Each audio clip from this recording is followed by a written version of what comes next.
Bom dia, meus irmãos. Mais uma vez estamos juntos, para estudarmos a Palavra de Deus. E hoje um dia especial, domingo, segundo domingo de maio, nós comemoramos o Dia das Mães. Então, desde já, meu abraço a cada uma das mães da nossa igreja. Que Deus abençoe muito a sua vida. Que você continue sendo bênção, na família de Deus, na sua família, onde você está. E sendo esse suporte, que cada mãe lembrando de orar e interceder pelas nossas vidas. E nós também, como os filhos, que tenhamos sempre esse desejo, de obedecer, de honrar, de amar as nossas mães, aproveitando cada momento, que elas estão conosco, esses momentos que Deus proporciona, para que seja sempre algo agradável. Então, deixo aqui, em nome do Conselho da Igreja, os nossos parabéns, nosso abraço, que Deus abençoe a sua vida.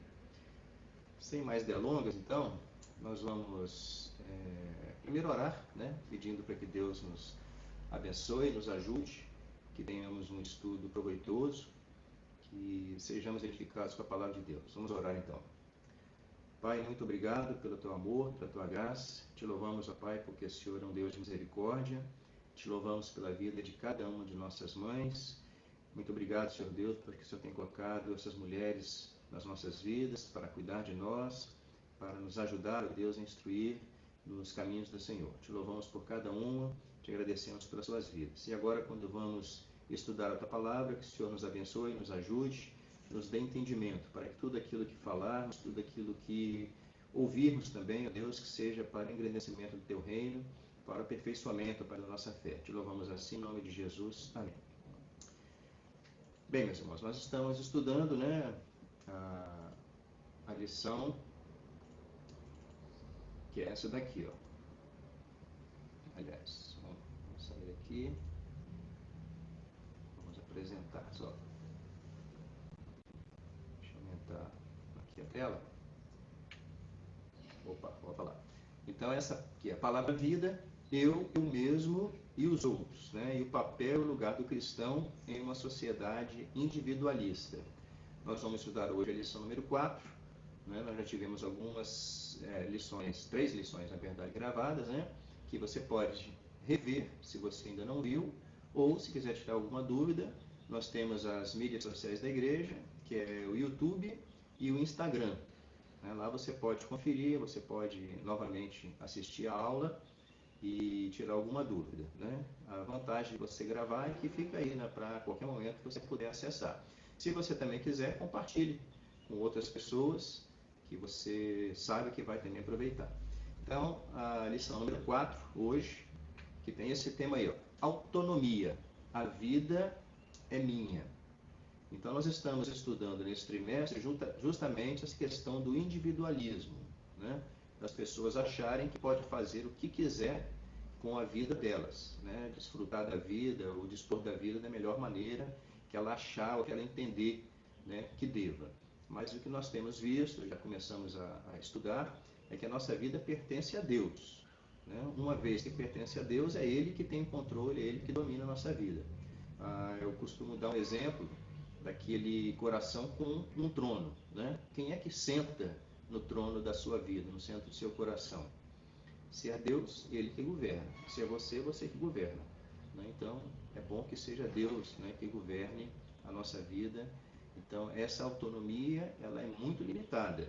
Nós temos condições de tomar decisões, mas não com relação a dispor da minha vida, querer tirar a minha vida. E isso a gente vai ver que não é possível. O nosso texto básico está em Salmo 23, os versículos de 1 a 6, todo o Salmo. A gente vai ler ele agora, se você está com a sua Bíblia aí, você abra, mas eu também vou estar passando aqui na projeção. E depois nós vamos, no decorrer da lição, falar mais pontualmente sobre esse Salmo e sobre outros textos bíblicos. Mas vamos lá. O Senhor é o meu pastor, nada me faltará. Ele me faz repousar em pastos verdejantes. Leva-me para junto das águas de descanso. Refrigera-me a alma. Guia-me pelas veredas da justiça, por amor do seu nome. Ainda que eu ande pelo vale da sombra da morte, não temerei mal nenhum, porque tu estás comigo. O teu bordão e o teu cajado me consolam. Preparas-me uma mesa na presença dos meus adversários. Unges minha cabeça com óleo, o meu cálice transborda. Bondade e misericórdia certamente me seguirão todos os dias da minha vida, e habitarei na casa do Senhor para todo o sempre. Depois a gente vai falar um pouquinho especificamente desse salmo. Como questões introdutórias, nós vamos falar sobre alguns dados alarmantes que nós temos. Suicídio no mundo. Olha só, são dados estatísticos, né? 800 mil pessoas tiram a própria vida todos os anos. A segunda maior causa de morte entre jovens é o suicídio, né? Entre jovens entre 15 e 29 anos, o que mais mata jovens é o suicídio.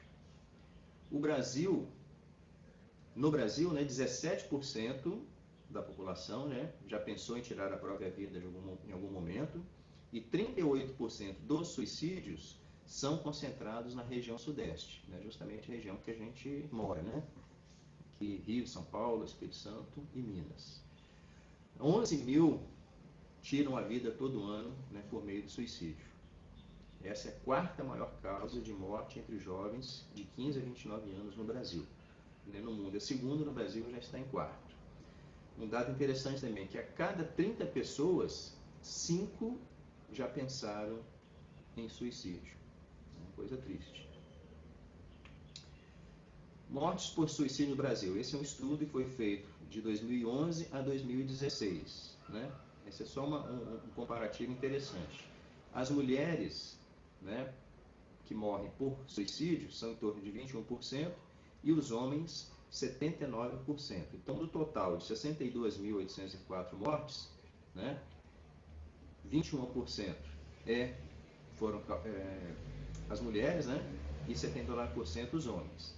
E desse total todo, 62% foi por enforcamento. As pessoas optaram por tirar a vida por enforcamento. Outro dado assim, bem assustador, né, bem preocupante. A cada 40 segundos, uma pessoa se suicida no mundo. E a cada 3, uma pessoa tenta se suicidar. Então, nesse tempo de aula que nós já tivemos, várias pessoas, né, já tentaram o suicídio e algumas já conseguiram. O Brasil, né, como a gente já viu, é o 8º país do mundo com índice de suicídio. São 30 pessoas por dia, né? Cerca de 12 mil, 11 mil, 12 mil mortes por ano. E um dado agora mais atualizado, né? A gente viu no slide anterior que 21% entre as mulheres cometiam suicídio e 79 homens. Né? Agora já abaixou um pouquinho a quantidade de homens, 75%, e aumentou na quantidade de mulheres. E é interessante que é um assunto que a gente fala muito pouco, né? Justamente porque dá a impressão de que é um tabu. Mas, na verdade, a gente precisa falar, porque é a preservação da vida. Inclusive, o governo, né, através do Ministério da Saúde, ele já lança algumas campanhas para justamente evitar, né, o aumento desse número de suicídios. E, como prevenção, a gente precisa estar alerta a algumas frases que as pessoas dizem e que pode depois vir, né, se tornar uma realidade. Olha só, eu prefiro estar morto. Eu não posso fazer nada. Eu não aguento mais. Eu sou um perdedor e um peso para os outros. Os outros vão ser mais felizes sem mim. Então, são todas frases que, se você ouvir de alguém, já deve servir de alerta que essa pessoa pode estar pensando, né, em tirar a própria vida. Viver é a melhor opção, sempre.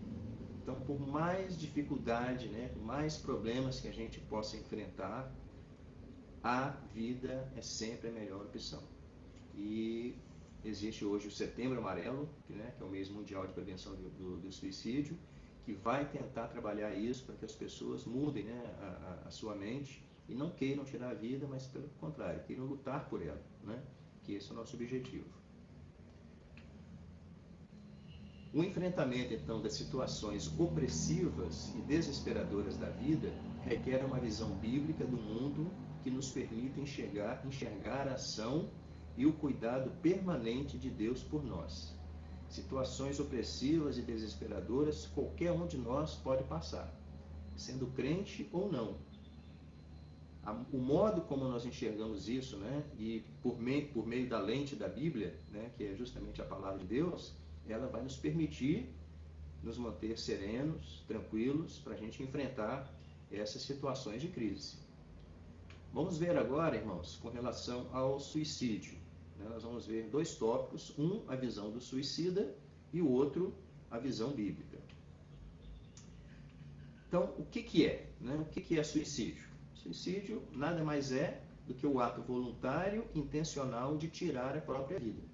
A pessoa, ela tira a própria vida, não precisa de ninguém fazer isso por ela. Por quê? Por que acontece o suicídio? Quais são algumas das razões, que as pessoas mais dizem? Diante de situações graves, parece ser a melhor solução. A pessoa não encontra, parece que ela não vê um outro caminho, algo que possa resolver aquele problema, então ele acha que a melhor solução é tirar a própria vida. Na reunião de pequeno grupo que a gente estava conversando na quinta-feira, e a Marta até disse o seguinte: aquele que comete suicídio, na verdade, ele não quer tirar a vida, ele quer acabar com o sofrimento. Então, ele vê que não tem mais solução, acha que o único caminho seria perder a vida, tirar a vida. Palavras associadas a suicídio. Isso é o alerta que a gente tem que ter.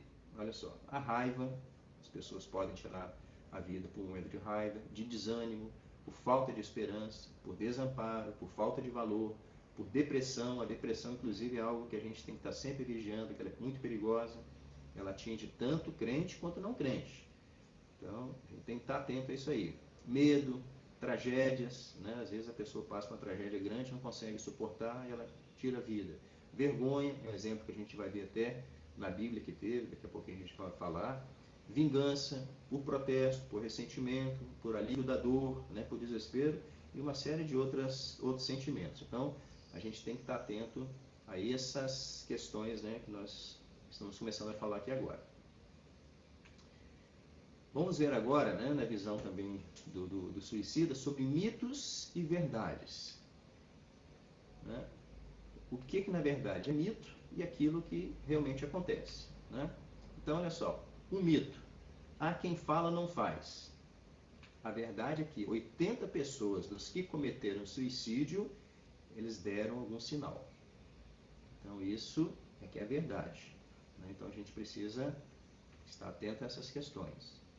Estou decidido a morrer e vou cometer um suicídio. Então, dificilmente alguém toma essa decisão. A maior parte está indecisa entre viver ou morrer. Aqui, como eu moro aqui perto da Terceira Ponte, e trabalho no centro, então a gente sempre fica sabendo de algumas pessoas que tentam suicídio, ou que cometem suicídio na Terceira Ponte. E de vez em quando a gente vê que o trânsito fica todo parado. Por quê? A pessoa está indecisa. Então, algumas vezes se consegue resgatar essa pessoa. A polícia, o corpo de bombeiros, pessoas com preparo vão lá e conseguem tirar essa pessoa, tirar da mente dela, do desejo dela de se matar. Mas então, o mito é, eu decidi morrer. Não, a maioria, o que é verdade, é que as pessoas estão indecisas.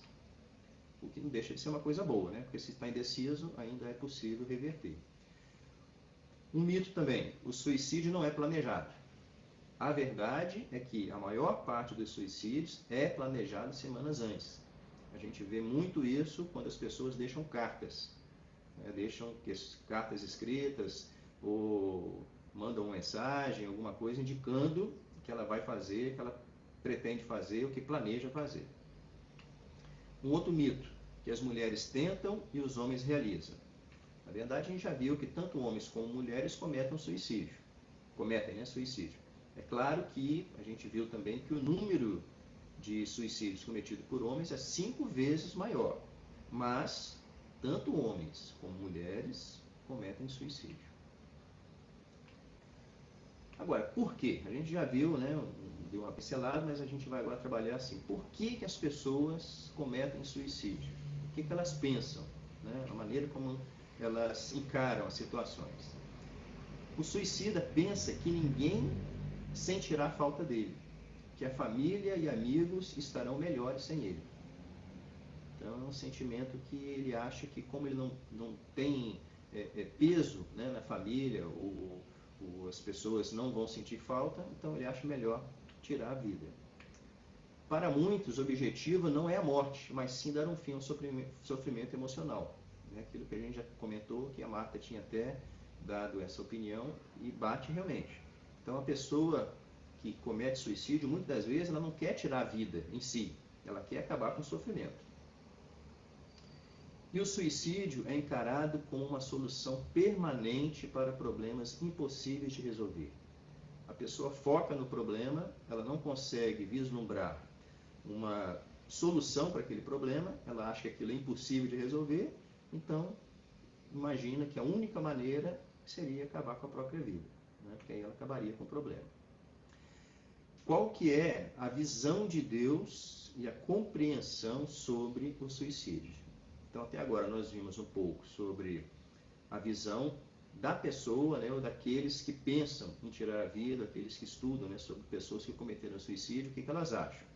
Então, nós vamos ver agora o que Deus pensa e qual que é a compreensão correta sobre o suicídio. A primeira pergunta que deve ser feita é: como você vê Deus?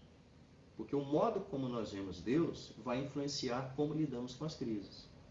Se nós imaginarmos que Deus é um Deus ausente, que Ele está lá no céu, alheio a todos os problemas que acontecem aqui com o mundo, né? Como na visão de alguns, que deu apenas a corda no relógio e deixou por conta própria, então é algo realmente desesperador. Mas o modo como nós devemos ver a Deus é como um pai amoroso, um pai que foi capaz de dar o seu filho, né? O próprio João 3,16 vai dizer que Deus amou o mundo de tal maneira, de uma maneira tão grande, que deu o seu próprio filho. Então, nós precisamos ver a Deus como um Deus que nos ama, um Deus que cuida de nós, um Deus que se importa conosco, né? Que nos trata da melhor maneira possível, que é sempre melhor para nós.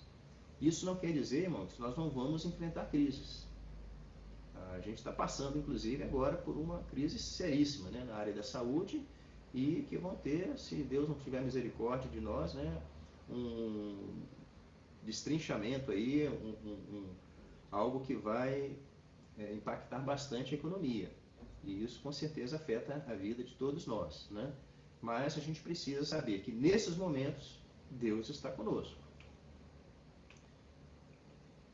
É importante lembrar, então, que não estamos isentos de provações, tristezas e angústias, derrotas, etc. Se a gente imaginar que nós vivemos numa bolha, realmente vai ser difícil. Então, a gente passa por problemas. O próprio Jesus nos garantiu isso. No mundo tereis aflições, mas tem de bom ânimo que eu venci o mundo. O que sustentou os servos de Deus no passado e nos sustenta hoje é a fé e a visão correta que nós temos de mundo.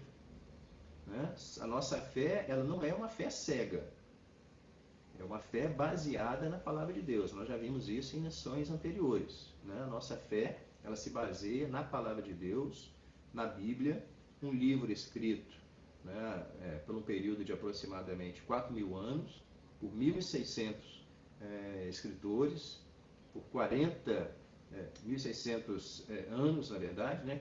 Mais de 40 escritores, tem 4.000 anos de história, né? 1.600 anos de período que foi escrito, 40 autores diferentes, em épocas diferentes, e mesmo assim ela mantém uma unidade. Então, isso só é possível porque ela é a palavra de Deus. Então, ela sendo a palavra de Deus, nós podemos apoiar a nossa fé nela, porque é assim que Deus nos diz. Crer em Deus também não anula a dor e o sofrimento que teremos que suportar, mas nos ajuda a ter uma perspectiva correta sobre eles. Então, o que precisa ficar bem claro para nós é isso. O cristão passa por lutas, por dor e por sofrimento. A maneira como nós vemos isso por meio da lente da palavra de Deus, é que vai fazer toda a diferença. Porque é isso que vai nos dar o consolo, vai nos dar a direção correta para a gente passar, né, para a gente enfrentar esses momentos de crise. Deus é onisciente e Deus é onipotente. De que maneira? Porque Ele sabe tudo, Ele é onisciente, e Ele é onipresente porque Ele está em todo lugar. O Salmo 139 vai nos dizer sobre isso, né? Nós vamos destacar aqui 2 versículos. O versículo 2, sabes quando me assento e quando me levanto, de longe penetras os meus pensamentos. E o versículo 7, para onde me ausentarei do teu espírito? Para onde fugirei da tua face? Então, o primeiro versículo fala sobre a onisciência de Deus, e o segundo versículo fala sobre a onipresença de Deus, né? Saber disso, então, irmãos, nos conforta e nos ajuda a enfrentar as crises. Deus está conosco. Ele está ao nosso redor. Ele está ao nosso lado. Ele sabe o meu interior. Ele sabe o meu exterior. Ele sabe tudo. Nós somos limitados pelo tempo, mas Deus não. Deus, Ele sabe quando começa e quando termina a crise. E Ele nos dá força, condições de passar, de enfrentar essas crises. Deus sabe das nossas angústias e ansiedades e também está presente em meio às nossas provações e tentações. Ele não nos deixa só, o que significa que nunca estamos sozinhos ou desamparados. Nunca. Deus sempre está conosco, sempre cuidando de nós. Suicídios na Bíblia, né? É interessante, às vezes a gente não para pensar, né? Mas a Bíblia tem suicídios, se relata até 6, né? Que a gente vai ver aqui. O primeiro é do Abimeleque. Está lá em Juízes, capítulo 9, os versículos 50 e 55. Nós vamos destacar o versículo 54. Disse assim: Então chamou logo ao moço, seu escudeiro, e lhe disse: Desembainha tua espada e mata-me, para que não se diga de mim, mulher o matou. O moço atravessou e ele morreu. Após ser atingido na cabeça por uma pedra lançada da muralha para uma mulher, o Abimeleque pede que o seu escudeiro mate. Talvez estivesse impossibilitado ele mesmo se matar, né? Porque teve o crânio fraturado, então às vezes até algum movimento foi impedido. Mas foi como se ele tivesse feito. A espada dele mesmo não o matou, mas ele pediu que alguém o matasse, né? Então houve aí um suicídio. Saul e seu escudeiro. Está lá em 1 Samuel 31, de 1 a 6. Então, esse é o segundo e o terceiro caso. Nós vamos destacar o versículo 4. Então disse Saul ao seu escudeiro: Arranca tua espada e atravessa-me com ela, para que porventura não venham esses incircuncisos e me traspassem, e escarneçam de mim. Ele estava numa batalha, né, numa guerra, contra os filisteus. Porém, o seu escudeiro não quis, porque temia muito. Então Saul tomou da espada e se lançou sobre ela. Vendo, pois, o seu escudeiro que Saul já era morto, também ele se lançou sobre a sua espada e morreu com ele. Então a ação de Saul acabou provocando também a ação, né, do seu escudeiro. Há uma dúvida, né, às vezes paira essa dúvida, se Saul realmente morreu por suicídio ou por mãos do Amalequita, porque nesse texto de 2 Samuel 1, de 9 a 10, Davi estava em Ziclac e chega um Amalequita e vai contar a história de que ele havia matado Saul, que ele tinha encontrado Saul, que ele estava com a espada atravessada, mas ainda estava vivo. E aí Saul pede para o Amalequita matar e o Amalequita mata. Quando ele faz esse relato para Davi, talvez o que ele queria era ganhar, né, algum status na presença de Davi, porque sabia que Saul era inimigo de Davi, então talvez essa fosse a intenção dele. Só que Davi, valorizando a vida, o que ele faz? Manda matar aquele que foi um suposto, né, assassino de Saul. Mas o fato é que ele tentou suicídio, e esse ato ainda levou seu escudeiro a cometer, né, suicídio. Mas tanto o texto de 1 Samuel quanto o texto paralelo lá de Crônicas vai dizer que Saul se matou, né, que ele cometeu suicídio. Aitofel, está lá em 2 Samuel 17, 23. É um homem pouco conhecido para nós, né? Esse Aitofel era um conselheiro de Davi, depois ficou também sendo conselheiro de Absalão, né? No período em que Absalão usurpou o trono de Davi. Então diz assim o versículo 23. Vendo, pois, Aitofel que não fora seguido o seu conselho, albardou o jumento, dispôs-se e foi para casa e para a sua cidade. Pôs em ordem os seus negócios e se enforcou.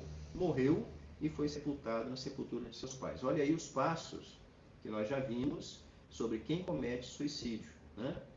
Lembra aqueles mitos e verdades. Então, esse Aitofel já teve um suicídio premeditado. Organizou a casa dele todinha e depois foi lá e se matou. Então, após ele ter o seu conselho desprezado por Absalão, filho de Davi, ele sentiu-se humilhado, né, publicamente e cometeu suicídio. Esse contexto aqui, como já comecei a falar, o Absalão ele havia usurpado o trono de Davi. Davi foge, então, e ele manda o Sai, que era um amigo dele, também conselheiro, para que transtornasse, né, o que fizesse com que o conselho de Aitofel não fosse seguido por Absalão. Então, numa reunião lá com o rei, o Absalão, né, ele pede para que Aitofel dê o conselho e que o Sai dê o conselho. Ele acaba aceitando o conselho de Uzai e desprezando o conselho de Aitofel. O Aitofel então se sente, né, humilhado e opta, né, por tirar a própria vida. O Zinri, né, 1 Reis 16, 18. Vamos ler o versículo 18 aí. Vendo Zinri que a cidade era tomada, foi-se ao castelo da casa do rei e o queimou sobre si e morreu. Né? Esse é o último caso de suicídio no Antigo Testamento. Então, até agora nós vimos 5. Né? Zinri foi rei em Israel por apenas 7 dias. Ele era um comandante que se levantou contra o rei, né? Matou o rei e se constituiu rei no seu lugar. Ficou apenas 7 dias, depois o povo de Israel ficou sabendo do acontecido, não aceitou, né, cercou a cidade, e aí o Zinri, para não ser, né, capturado e morto pelos seus inimigos, ele preferiu se matar. No Novo Testamento, a gente tem esse relato aí do Judas, né, bem conhecido por nós. Mateus 27, de 3 a 10, a gente vai destacar o versículo 5. Então Judas, atirando para o santuário as moedas de prata, retirou-se e foi enforcar-se. O único registro de suicídio no Novo Testamento é o de Judas, que se enforcou após, né, trair a Jesus. Né? Tanto Judas quanto os discípulos tiveram um certo grau de traição, né? Porque abandonaram o mestre. Pedro chegou ao ponto de negar Jesus 3 vezes. Só que a atitude de Pedro foi de pedir perdão, né? Ele reconheceu o seu pecado e pediu perdão. Já o Judas, né, tomado de remorso, né, ele acabou não suportando essa dor e optou por tirar a vida. É importante notar, irmãos, que em nenhum dos suicídios, nenhum desses textos, né, que nós lemos aí para cima, que o suicídio é visto de uma forma favorável ou como uma opção legítima, mesmo nas situações mais difíceis. Né? A gente tem, por exemplo, o caso de Judas, que foi o último que a gente leu. Né? Judas poderia ter tomado outro caminho, mas optou pelo suicídio. O suicídio, então, nunca deve ser visto como uma solução. Nunca.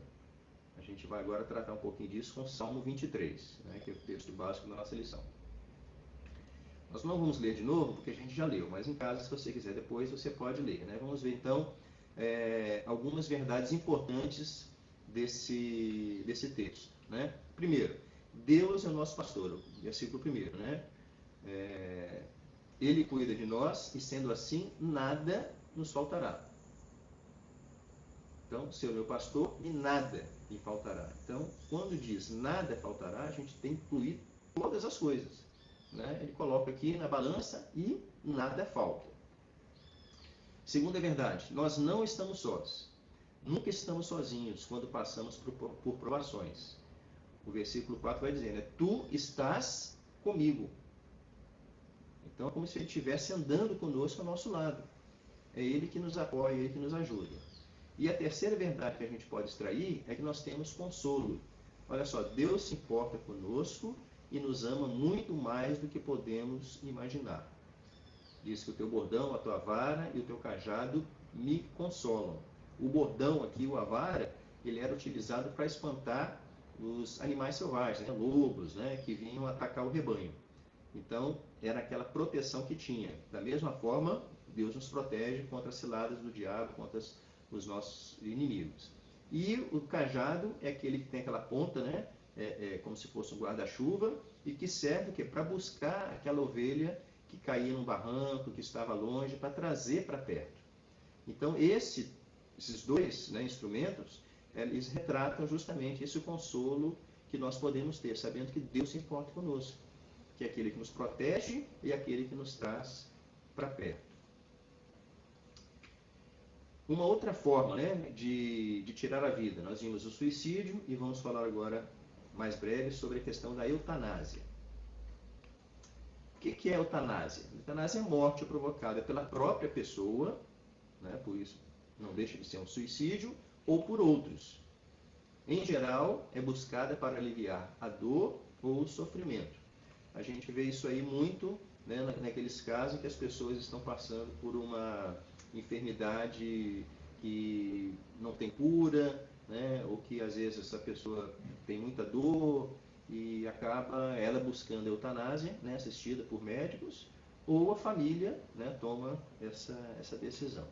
De qualquer maneira, admitir a morte, ela é diferente da intenção de morrer, né? A pessoa que passa por um problema assim, um tratamento, vamos supor, de câncer em estado terminal, ela admite a morte, né, e deve admitir, porque ela está passando por essa crise, por esse problema sério de saúde, mas, ao mesmo tempo, ela não pode ou não deve ter a intenção de morrer. Então, são coisas diferentes. Eu admitir que eu estou numa situação que eu possa vir a morrer é uma coisa. Agora, eu ter a intenção de morrer é diferente. Então, a gente vai ver, né, que isso aí não é bíblico, né? A morte, ela é inevitável e devemos aceitá-la quando vemos que ela se aproxima. Mas se houver a possibilidade de viver, então não nos cabe decidir, né? Não nos cabe ter a intenção de morrer. É interessante, irmãos, que a palavra de Deus, quando ela fala sobre a morte, é como algo negativo, né? É algo que veio como consequência do pecado. Mas não foi para isso que Deus nos fez. Ele nos fez para viver eternamente. Tanto é que a nossa esperança é que quando a gente morrer, ou se não, quando estivermos vivos, quando Cristo voltar, nós teremos agora um corpo transformado para viver com Cristo eternamente. Então, o desejo de Deus é que nós vivamos e não morramos. E esse também deve ser o nosso desejo, né? De viver. Enquanto houver esperança, nós temos que decidir pela vida, né? Dor e sofrimento são sinônimos? A gente já começou a ver que, na maioria dos casos, a eutanásia é feita por causa da dor ou do sofrimento, né? E isso é sinônimo? A gente vai ver que não, né? Olha só. A dor, normalmente, ela é fisiológica. Um exemplo clássico seria uma dor de cabeça, né? Já o sofrimento, ele engloba tanto a dor, né, às vezes uma dor difícil de suportar, como também outros sentimentos, né? Você pode sofrer por medo, pode sofrer por abandono, por isolamento, por desprezo, por perda. É interessante o isolamento, que nesses momentos agora que a gente passa de quarentena, muitas pessoas têm sofrido, né? Às vezes ela já era mais sozinha e fica mais abandonada ainda. Então isso causa sofrimento, né? Ela se sente isolada de todos. Um exemplo também que a gente pode dar é a morte de um parente ou amigo. É um sofrimento assim, extremo, né? que a gente sofre, que a gente passa, mas passa. Precisamos controlar a dor para melhorar a nossa qualidade de vida. Por exemplo, tomar uma medicação. Então, se você sente dor e é possível você se tratar, então se trate, né? O sofrimento, entretanto, ele envolve mais do que a dor física. O alívio do sofrimento nem sempre é com tratamento médico. Exige uma reação da família, de amigos, da igreja, de profissionais de saúde e da comunidade. Então, nem sempre uma pílula, né, uma injeção, vai diminuir o sofrimento. Agora, uma ação nossa, né, como família, como amigos, como comunidade, vai ajudar nesse tratamento, né, vai ajudar a diminuir o sofrimento. Eliminar o sofrimento, né, eliminando o sofredor, não é correto. Porque meu pai está, né, já de idade, está sofrendo, então eu prefiro que ele morra para não ficar sofrendo. Não, é errado. A gente não pode pensar assim, não pode querer tirar, né, esse peso, vamos dizer assim, né, dele e nosso. Não, nós precisamos estar juntos. Nós não podemos abandonar aqueles que sofrem e esquecer que Deus está presente sempre conosco. É o que a gente viu no Salmo 23:4. Né? A tua vara e o teu cajado me consolam. Então, quando a gente encara o sofrimento e a dor dessa forma, nós passamos a ter uma visão mais bíblica, né? Sabendo que a gente enfrenta lutas, dificuldades, mas nós enfrentamos. O pastor está passando aí, estudando o livro de Jó, e nós vimos no início do capítulo 1 e 2, o quanto que esse homem sofreu, o quanto de dor que ele tinha, ao ponto de estar se raspando com telhas, né, para tirar aquele pus, né, aquele chaga que ficava nele. Mas, em momento nenhum, ele pensou isso. Até a mulher dele pensou, né, amaldiçoa Deus e morre, mas Jó não. Então a mulher quase que queria cometer uma eutanásia em Jó. Mas Jó teve a firmeza necessária, o discernimento necessário para entender que aquele sofrimento, ele passa. É claro que ele questionou, e isso nós não estamos isentos de questionar o porquê que a gente enfrenta isso. Mas sempre com aquela consciência que Jó teve. Né? Ao final, sabendo que Deus coordena todas as coisas, Deus governa tudo, e Ele sabe o que é melhor para nós. O terceiro ponto da nossa lição fala sobre isso aqui, ó, pecado imperdoável. Será que o suicídio é um pecado imperdoável? A gente vai ouvir agora, assistir um vídeo, né, uma palestra, na verdade um bate-papo, né, entre o pastor Jeremias e o pastor Hernandes, um vídeo muito show, muito bacana, que vale a pena a gente assistir. Vamos lá. Você já se perguntar assim, pastor, o cara que suicidou, ele dizia que era crente, ele perdeu a salvação ou ele está no inferno? Essa é uma questão interessante, porque há uma ideia no imaginário popular religioso brasileiro que todo suicida é um discípulo de Judas Iscariotes. Então, todo suicida vai para o inferno. Judas não foi para o inferno porque suicidou. Judas foi para o inferno porque não era crente, porque não era pronto. Então, é possível, a pergunta é, uma pessoa crente pode adoecer? Ela pode ter uma depressão? Pode.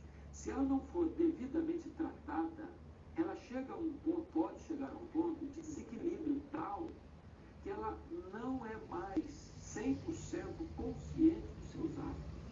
E ela pode atentar contra a própria vida. Agora, a pergunta é, uma pessoa salva perde a salvação? Não. Se foi salvo, salvo para sempre. Aleluia. Nem a morte pode separar uma pessoa do amor de Deus que está em Cristo Jesus. Amém.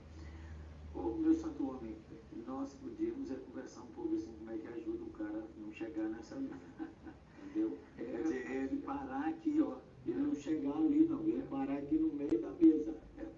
Prevenções. Então, veja bem, a primeira coisa, todos nós precisamos de um amigo. Deixa eu parar aqui. Ô, gente boa, você tem amigo? Esse aqui é meu amigo, ó. Ele ficou de cabelo branco assim, porque é meu amigo. Beleza, juventude. Uma honra. É verdade. Nós precisamos de um amigo do peito. O que é amigo? Amigo é aquele que confronta você em secreto e defende você em público. É boa. Amigo é aquele que chega na sua casa quando todo mundo foi embora. Amigo é aquele que se aproxima de você não por aquilo que quer tirar de você, mas que quer dar a você. Ele ama você não pelas suas virtudes apenas, mas apesar dos seus defeitos. Então, todos nós precisamos de alguém, de um ombro, onde você pode abrir o coração. Eu estou sentindo isso, minha alma está doendo, eu estou angustiado, estou pensando até em tirar minha vida. O que é que você fala para mim? Ora comigo. Só o fato de você se abrir com alguém, partilhar a dor com alguém, você já divide a carga, você já recebe ajuda, você já tem vontade de viver onde morrer mais. Ô, gente boa, você que tem amigos, você não abandone seus amigos. De vez em quando você precisa dar um alô. Quando seus amigos fugirem, às vezes você vai se fechando. E é claro, Há amigos que quando estão assim, eles não dão conta nem de ler a Bíblia, eles não dão conta de orar, eles não dão conta de sair de casa, eles não dão conta de ir ao culto. Você precisa ir lá, ler a Bíblia para eles, orar com eles, lembrar que Jesus está vivo. E porque Ele está vivo, a esperança continua. Com certeza. Há uma coisa, Jeremias, que o Dr. John Piper coloca nos seus livros, Sorriso Escondido de Deus, que homens de Deus como David Bryant, como John Bunyan, que escreveu O Peregrino, como William Cowper, foi um grande poeta, tiveram crise de depressão. E William Cowper chegou a tentar suicídio algumas vezes e precisou de alguém monitorá-lo. Então, é muito importante você, que talvez esteja enfrentando uma depressão, talvez decepcionado aí com a situação de crise no casamento, um noivado rompido, um problema financeiro que você não sabe resolver, uma doença que não tem cura, tem esperança. Em Jesus tem esperança.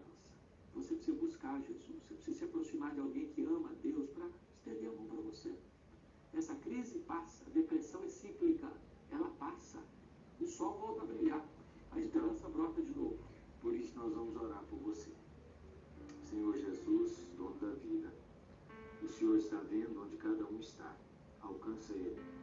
Faz brilhar no coração desse homem, dessa mulher, dessa criança, desse adolescente jovem, a esperança de que perto está o Senhor e que ouve todo aquele que nele confia. Abençoa aqueles que perderam pessoas queridas que se suicidaram, que as consolações do Senhor o alcancem. Oramos em nome de Jesus. Amém. Amém. Benção, né, irmãos?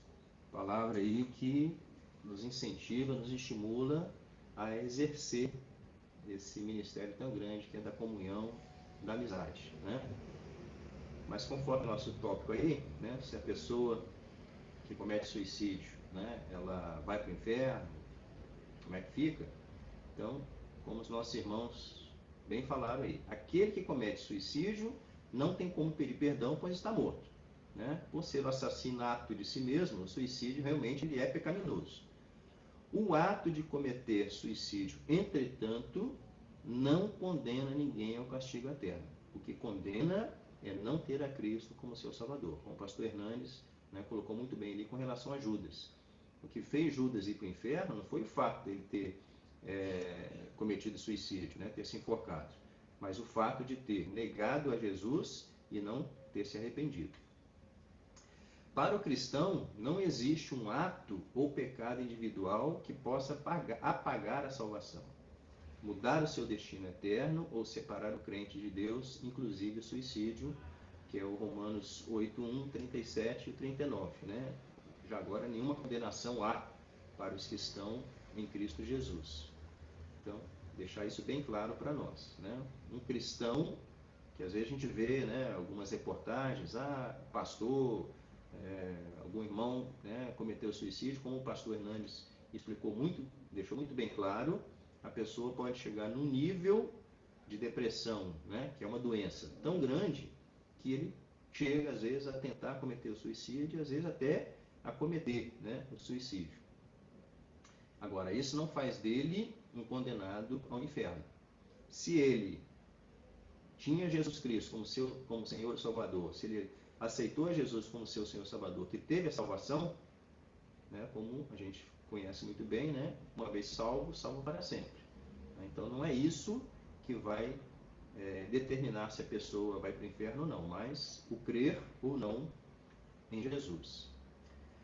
Concluindo então, irmãos, né, olha só, nossa vida pertence a Deus e não podemos fazer dela o que quisermos. É Deus quem dá a vida e é Ele quem tira, né? O tema da nossa lição, né, de hoje, a lição número 4, é autonomia, a vida é minha. Então a gente vê que isso não procede, não é verdade, né? A nossa vida pertence a Deus. E mesmo com todas as lutas, dificuldades e sofrimentos que enfrentamos e passamos, nós reafirmamos que a presença de Cristo, ela é consoladora e que Ele está conosco sempre que atravessamos o vale da sombra da morte. parar aqui a nossa apresentação.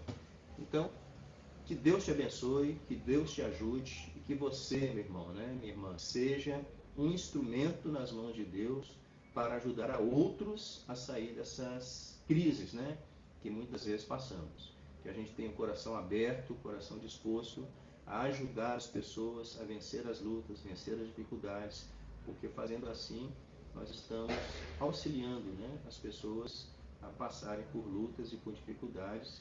E nós também, né, quando a gente estiver passando por algum momento de crise, a gente saber poder contar, né, com outros irmãos, sabendo com que isso também nos ajuda muito, né, quando a gente desabafa, quando a gente pede, né, quando a gente clama por socorro, não só a Deus, mas também aos nossos irmãos, é muito importante. A oração, né, tem esse poder.